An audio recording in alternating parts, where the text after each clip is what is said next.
hamon. Bili ka kaya ng ano, ice candy. Ice candy. Bili ka ice candy. Ilan?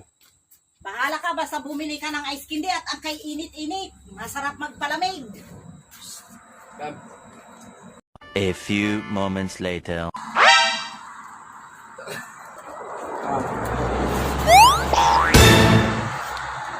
Bakit ganyan? Oh. Di ba nagpabili ka ng ice candy? Oo. O, di ba? Ice.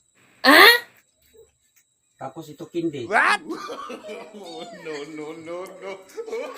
Puputi ang buhok ko sa'yo. Ayusin mo kasi ang pagsabi. Ice candy. Ice nga eh. O, tapos candy, di ba? Ice candy. Tarong, kuha nang imo ang subo kay maglibog ang tao sila. Ha? Huwag mo ako may Bisaya, hindi ako nakaintindi. Ayusin ang pag-utos mo. Nalilito ang tao sa'yo. Ice candy nga, di ba? Ice candy.